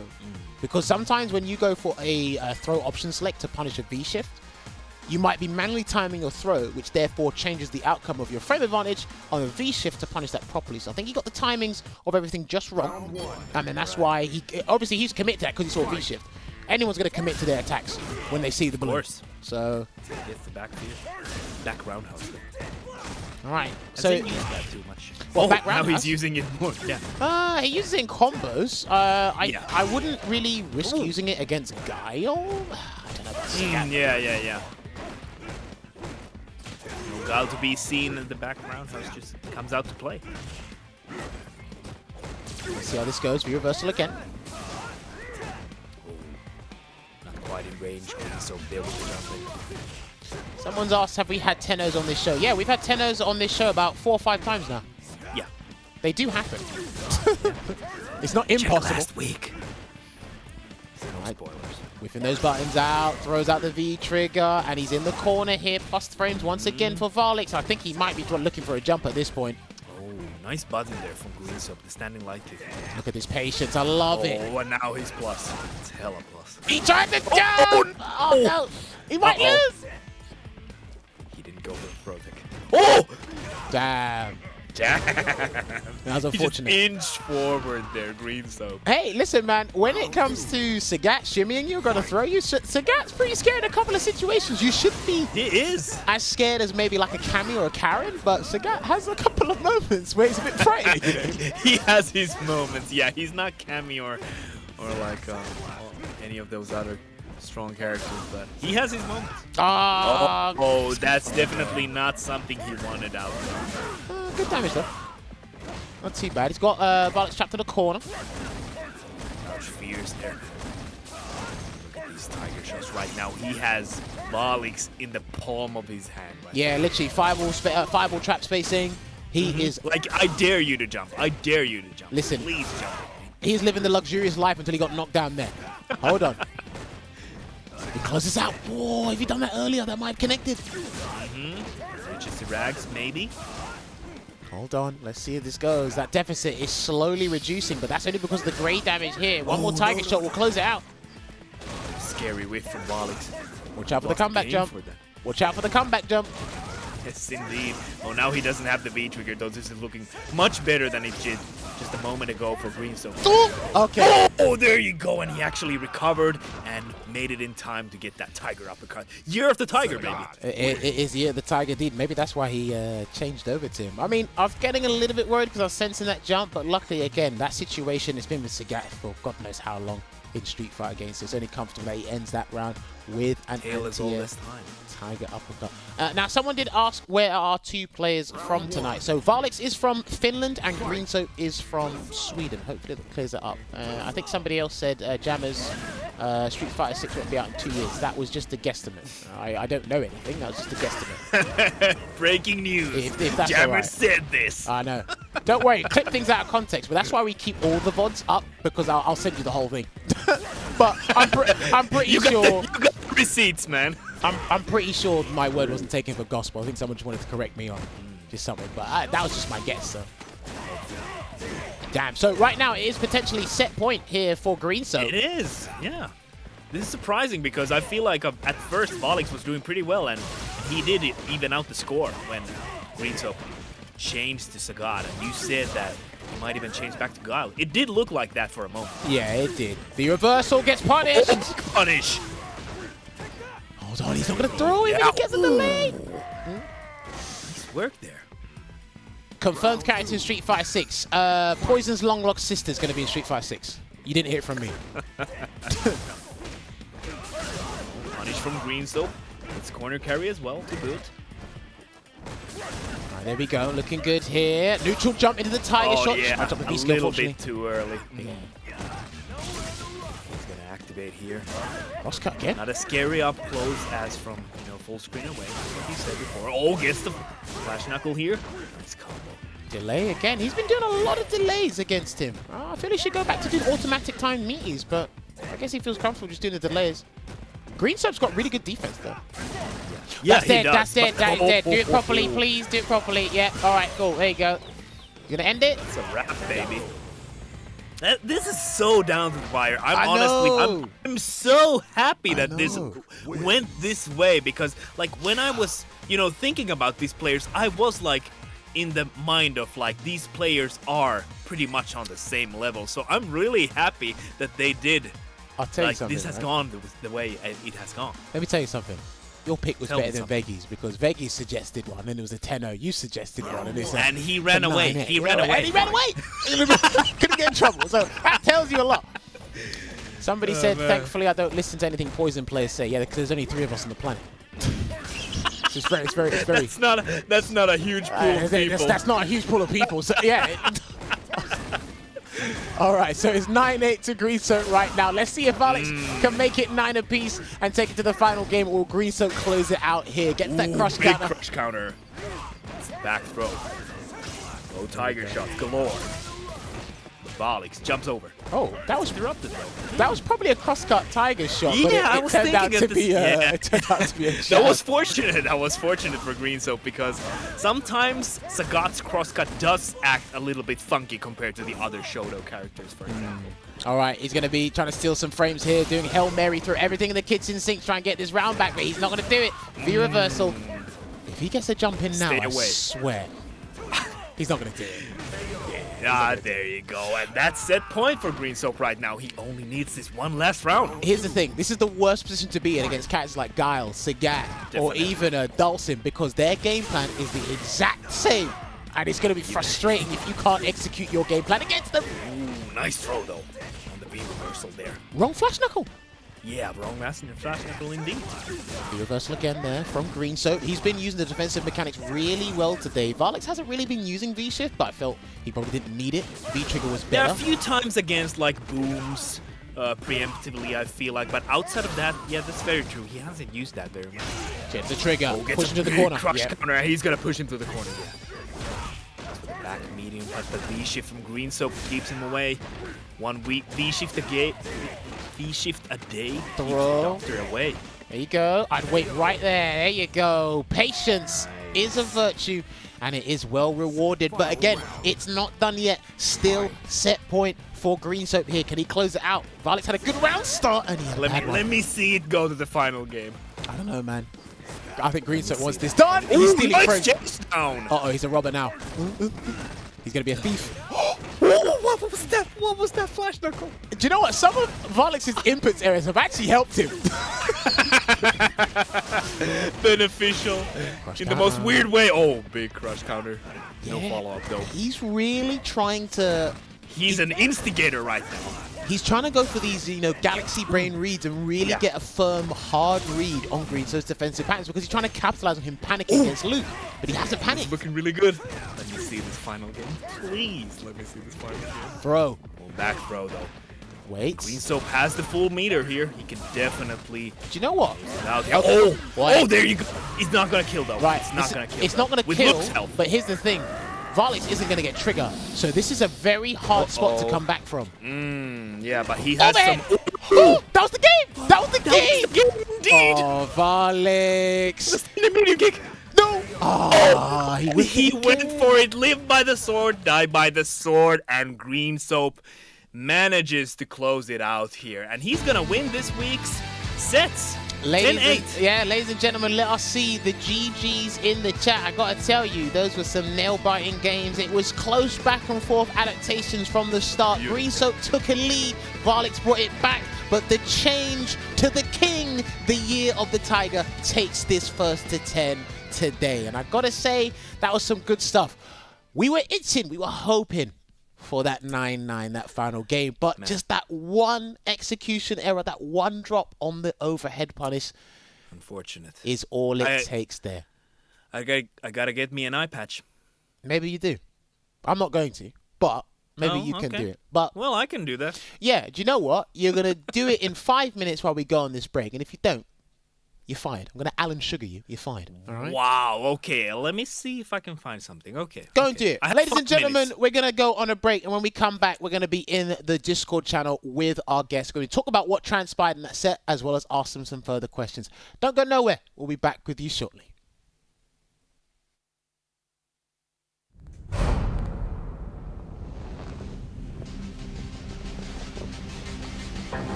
All right, you ready?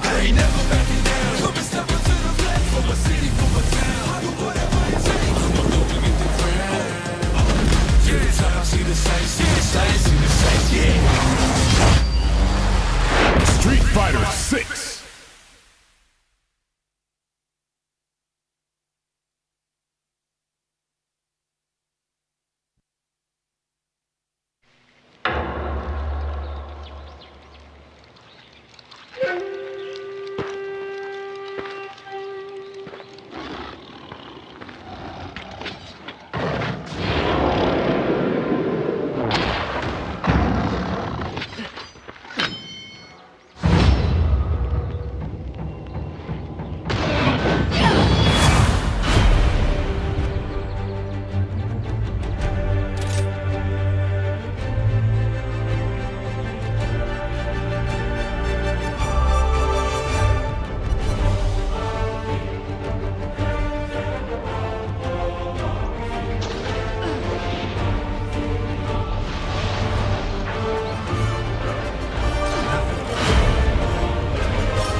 All right, ladies and gentlemen, Street Fighter fans all over the world, welcome back to tonight's episode of Sets. If you are just joining us, I love to do it all the time. I'm that guy, I'm the party pooper.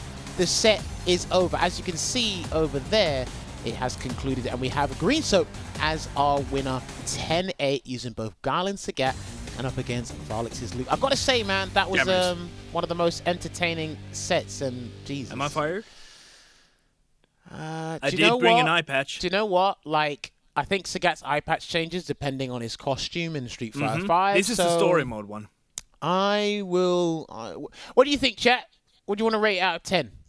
You can, if you want him fired, just say fired. But if you want to give him a rating out of 10, we'll give him that. Well, I've been fired from Salt Mine League quite a few times, so I mean, that would change nothing. There's being fired by Ritus and there's being fired by me. There's a big difference. Yeah. But like, that's fair. We'll give you kudos for effort. Someone gave you that out of 10. But you know what? Anyway, really? Awesome. Someone gave you that out of 10. So kudos for the effort. But yes, we should have our guests back in the chat. So Greensoap, Vallix, can you guys hear me loud and clear once again?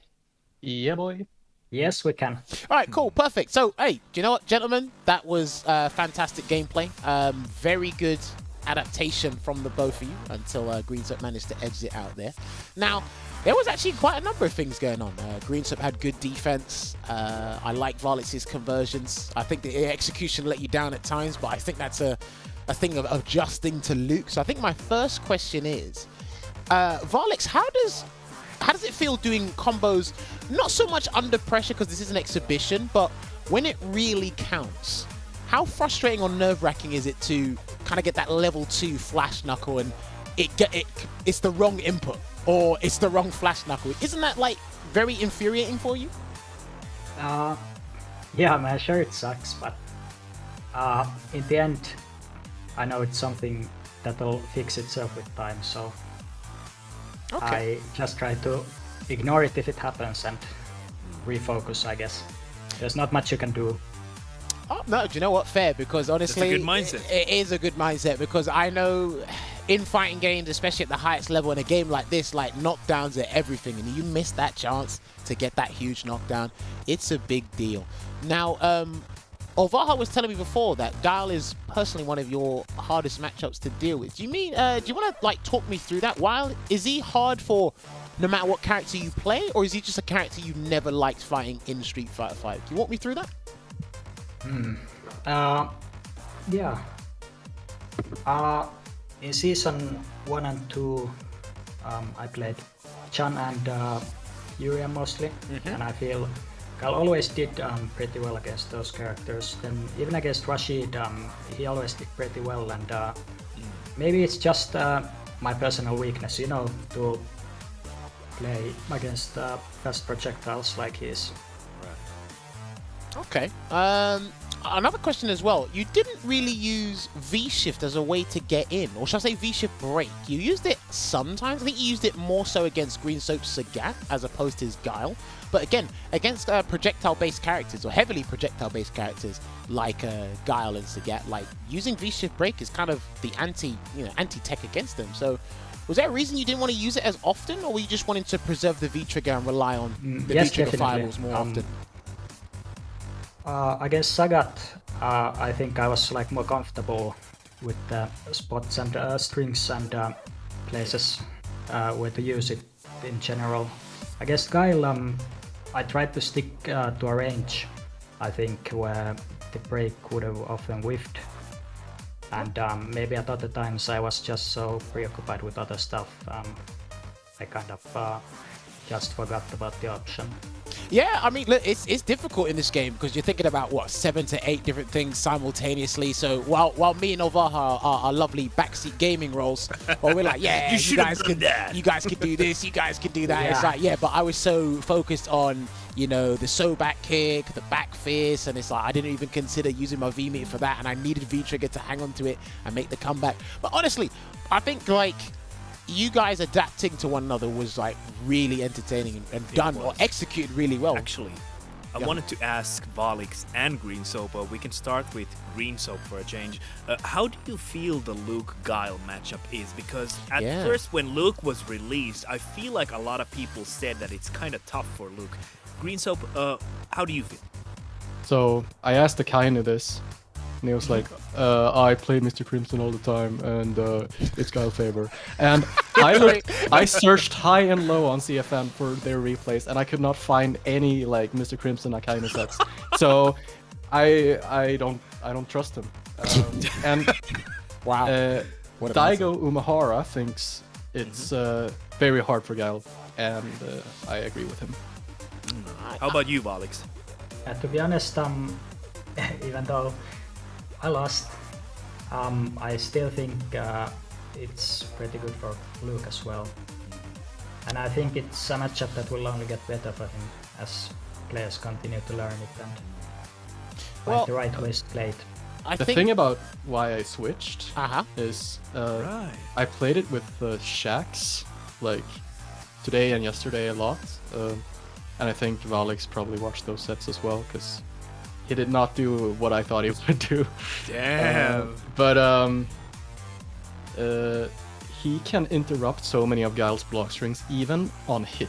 So if I do a crouch medium kick on hit into back fist, he can interrupt that with stand jab.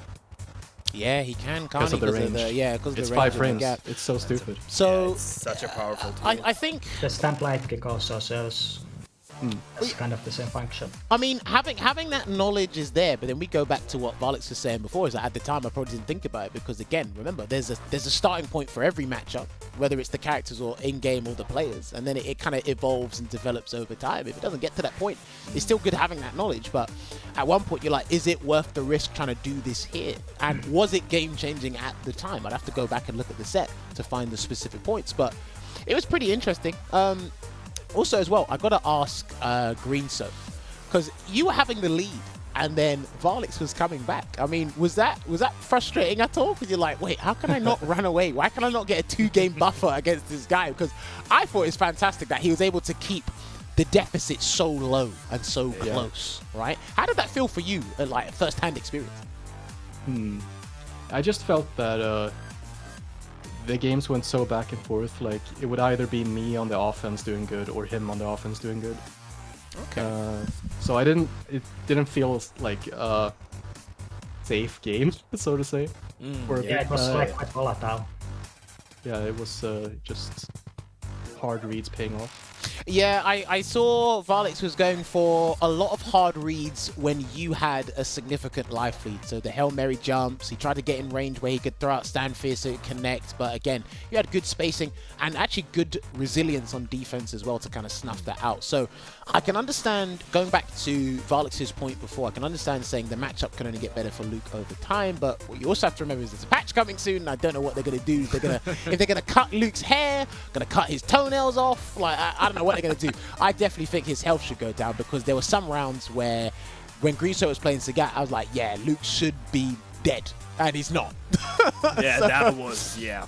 Yeah, with that amount of tools that he has, he should be like Seth health, honestly.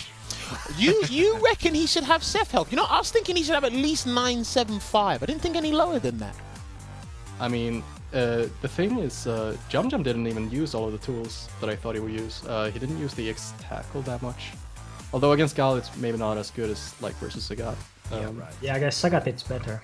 It's still kind of, I think, more like hard read territory against Guile. I like it more against like Dalsim and Poison, for example, where they extend their limbs. Okay. But he has like so many tools, so Well, I mean, For sure. he's either nerf them or he's the future Street Fighter. So I mean, having that many tools at your disposal, it's only well, I can't wait to see what's on the horizon for the rest of like the cast that's going to be in the next Street Fighter game. But I mean, yeah, I think at the time having all those tools at your disposal, it's great to have them. But then this is what's interesting, right? Because you can look at Vallix's playstyle as opposed to Mr. Crimson's, right? It's like, right, so Mr. Crimson might be favored to use a lot more buttons and certain specials more often than Vallix uses, because I've seen Mr. Crimson abuse the tackle. I haven't seen Vallix use it like 2 or 3 times, but he was very good at, you know, abusing the mediums, and he threw out Fierce a lot more often than most Luke players do. Yes, the ranges are a bit off at times, but for the most part, pretty damn successful with them. So I guess having that versatility in your arsenal is pretty good, and it allows you to get those different playstyles. So that was pretty interesting to see. Yeah.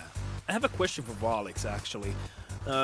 now that you've kind of gone through the set, is there already something on your mind that you could have gone and done differently? For example, for your corner pressure, would you have like switched something up? Would you, like, knowing how Greensoap played, would you have changed your offensive pattern more in the corner? Would you have gone for more shimmies or more like automatic meaties or something? Do you have anything in your mind currently? It's kind of hard to say. It really is kind of a blur. Yeah, that's very true. A lot of the situations, but I feel I could have maybe stayed a bit more patient at certain parts of the match. Maybe took a little bit less of risk on my own wake-ups at times. Right. And I was quite button happy at many points. I think I'm like kind of switch up like between more aggressive and more lane play at points. Yeah, because Luke's got that in his arsenal, right? He can be super offensive, and he has the ability to control the game.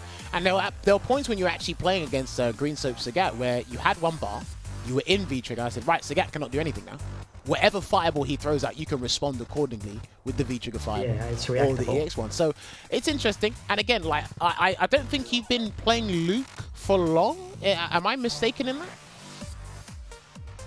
that? Not that long.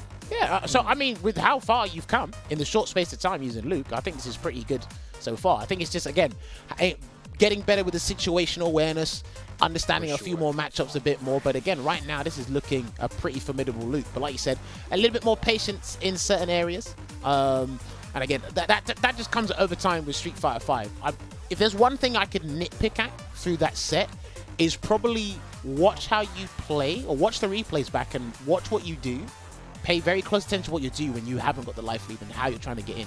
Are you walking in? Because again, I'm pretty sure, just like Greensoap, anybody here can say, look man, Luke's hella scary no matter where he is on the screen.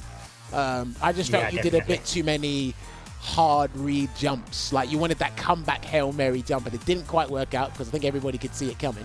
But once you kind of take advantage of that situation and do something else, your Luke's going to become 10 times more scarier than what we saw today. And it was already a fantastic showing today. Exactly.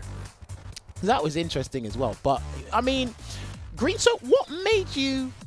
I was thinking at one point you were going to go back to Guile after the Sagat pick. Were you confident you could close this set out using Sagat afterwards? Yeah, so as I said before, I played it with Shax a lot, this matchup. And I played with Sagat too. And I felt way more comfortable as Sagat. He just has more... he doesn't have to worry about the ranges of his buttons that much. Like stand medium kick just hits everywhere and is really abusable against everyone pretty much. Okay, and of course he had he has more health than Guile as well, so like you don't have to worry about the comeback jump doing so much damage, not as often as it would be against Guile, right? Exactly, and then it's also easier to anti-air Sagat because you can crosscut. Okay, yeah. I actually have a follow-up question for that crosscut. Do you feel like there's been a lot of Twitter discussion regarding Sagat's crosscut? Do you ever get that moment where it kind of turns upside down and doesn't really hit? Do you feel comfortable using Sagat's crosscut? Because I've seen a lot of Sagat players kind of complain about how he kind of turns around involuntarily. I mean, what Sagat player isn't complaining? I think Sagat is kind of busted in a lot of matchups actually, but yeah, I do think he wait. has some really strong Answer this question Olvaha's he asked you, and then you're gonna explain that to me. All right. So it's when you do crouch DP often, as late as possible. It can like go the other way against like especially the deep jumps and in the awkward angles and in the corner and stuff. So it's not really the cross cut. It's more like a weird situation with the autocorrects, like autocorrects to the other side. Yeah, it does. And I just think that's an issue of hitbox, probably, and his height. I don't know how you could fix it, honestly. It seems like a very specific, awkward problem. It does. Yeah. Yeah. Okay. Now, you mentioned Sagat is a bit quote-unquote busted in a couple of matchups. What matchups do you think he's busted in? And probably give me a reason for one of them. Well, you have to think about it now. So he can't be busted if you have to Well, think about it. the thing about Sagat is that he's kind of brain dead. Right. Compared to Guile, he's actually a lot easier to play and beat people with because he has so much damage, and his fireball game is a lot easier to do. I think matchups like Ken are free. Okay. Okay. I can't believe what I'm hearing. Me neither. But I would actually like to ask you, it's probably also because I feel like personally Sagat's anti-air game is more simplified than Guile's. Would you agree with that? Because Guile has to use very specific normals for specific ranges, the standing medium kick, the down forward, a roundhouse, for example. Would you agree with that? Yeah, it's way easier. You just DP. I mean, it's like DP. roundhouse. Yeah, it's like DP, Kara DP, or heavy kick. Yeah. Okay. Outside of Ken, give me 3 more matchups you are certain are favorable for Sagat. Okay, well that's an obvious. I can see it coming my way, man. I think Poison is good for Sagat. You think Poison's good for... I know you play Poison as well. I think Poison is good for Sagat. okay. You know, Jammerz, very I was comfortable. actually thinking about switching to Poison when he switched to Sagat. I think it's really free for I Poison. love that matchup. Now here's the thing. I don't think it's free. No, it's for not Poison. free. but I it's a think there's a good little matchup. bit of an issue there. It's just how you work around it. And then again, if you play into the frustration card that Sagat has to offer through his staple game plan, then it looks like it's heavily one-sided in Sagat's favor. But if we're looking purely through statistics, purely on paper, that's all Poison. I don't think we mentioned it at all.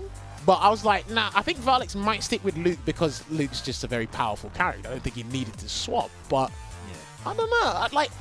I do say Poison versus Sagat is slightly in Poison's favor, but I like that Greensoap's going, excuse me, not quite.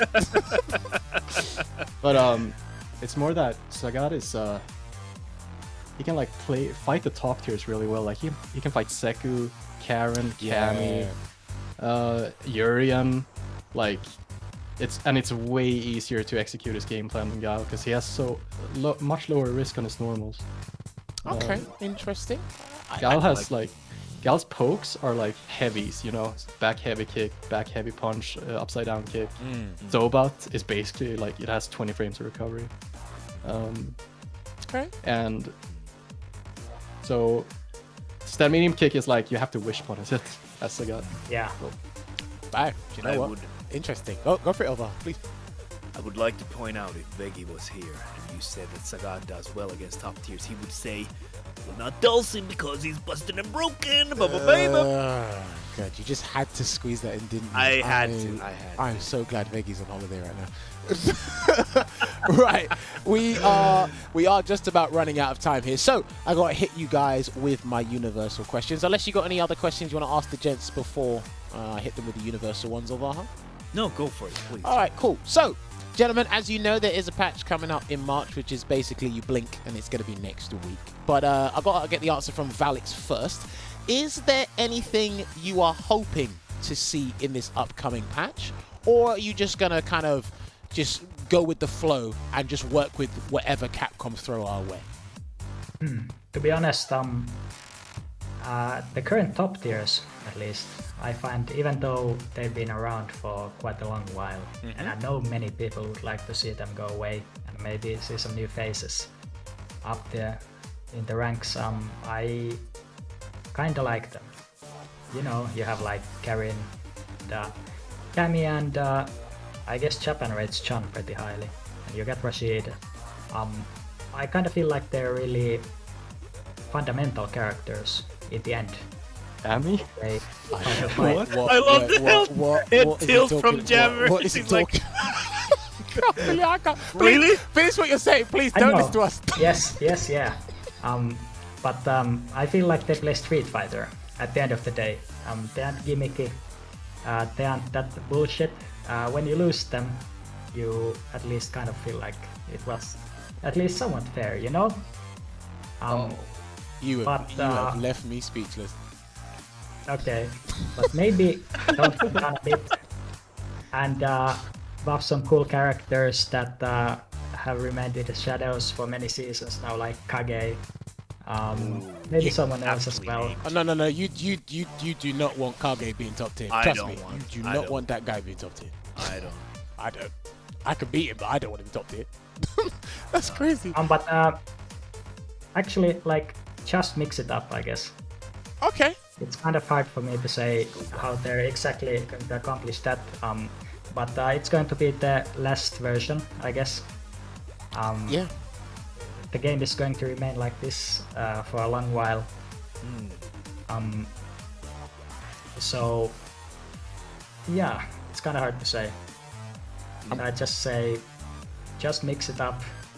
I think Capcom, after all, they have balanced this game pretty decently. Yeah. I was kind of waiting for the psych part after that long speech. It never came, so I actually think he was genuinely serious. That was, oh man, that was brilliant. I have never actually heard someone say, you know, I kind of like the top tiers. They play Street Fighter, and if I lose, I know why. Well, I mean, the game's been evidently clear as to why you lose. I just think it's the frequency of certain things happening and you having to deal with inevitable situations. But yeah. But like sometimes I imagine the alternative top tiers we could have, and I'm not sure about that either, you know? That's fair. I definitely see that point, because you don't want Kage, Alex, Ed, Honda. You don't want them being top 5. Well, Lucia, like one of the best in the game. Blanca and Honda. Well, yeah, I mean, in the year 2045, an alternate universe, they might actually be top tier in the game, but not this one. But even then, like, again, with the FGC, we'll find just about any little thing to complain about or talk about in general. But, yeah, as you've left me bamboozled and stunned, I'm going to let Greensoap answer the question. Is there anything you would like to see in the upcoming patch in March? Or, like I said to Vallix, are you just going to go with the flow and just expect or just work with whatever Capcom give us for this final balance patch? I mean, I'm gonna work with what they give us, but I've always, like, in season 4 or something, they made Gal stand like kick, stand, medium kick, target combo, knock down, which you think sounds like a buff, and it is, but that target combo led some really cool loops, and execution heavy. His combos were much more execution heavy in season 3. So I would like that not to knock down anymore, just because of the combos. Bring back the loops. So, Yeah. so you just want more fun combos for Gao, because I think they're only really limited to the corner and V-Skill 2 these days. So Yeah. We did. And oh, sorry. No, sorry. Go on. I also want crouch heavy punch to be 8 frames like it used to be. You're not getting that back, mate. Don't try it. You are not getting that back. Reused is 6 frames, and he has a DP kick crosscut. It's not fair. No, I promise you.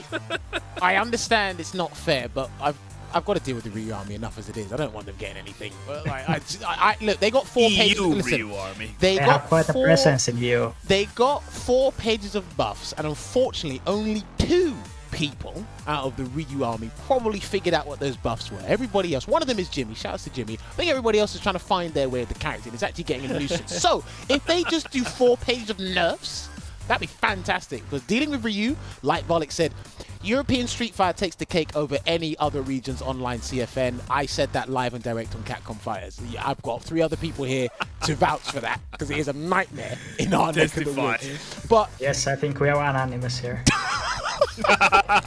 Yes, we are. it is frustrating, but hey, listen, it's always one of the most entertaining ones as well. But you know what? It's always interesting to hear the opinions of different players. I am actually still stunned by what Vallix has said. Yeah, that was kind of insane.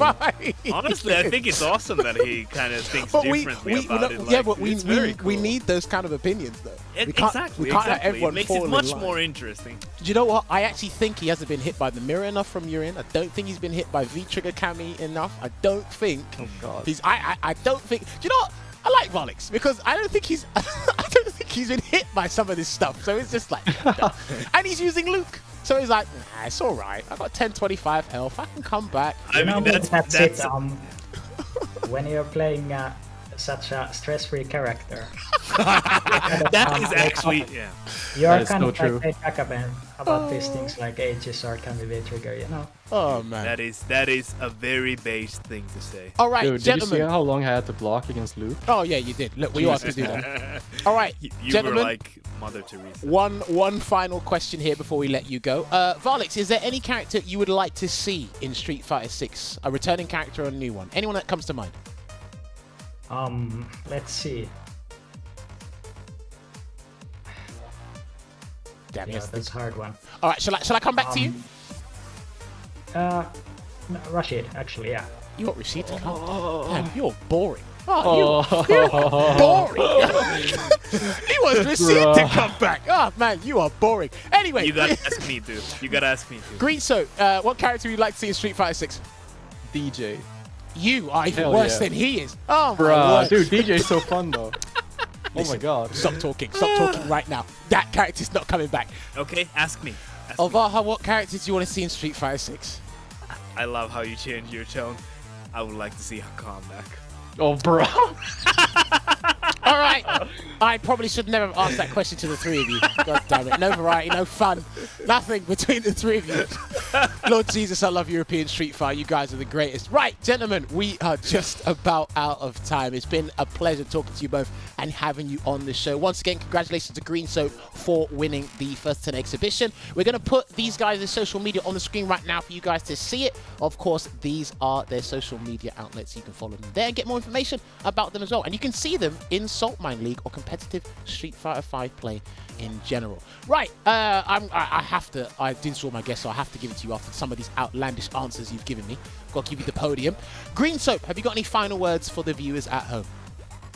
I guess just follow me on Twitch because I'll be streaming some Sagat on Hitbox. So yeah. Cool. All right, Vallix, what about you? Any final words for the viewers at home?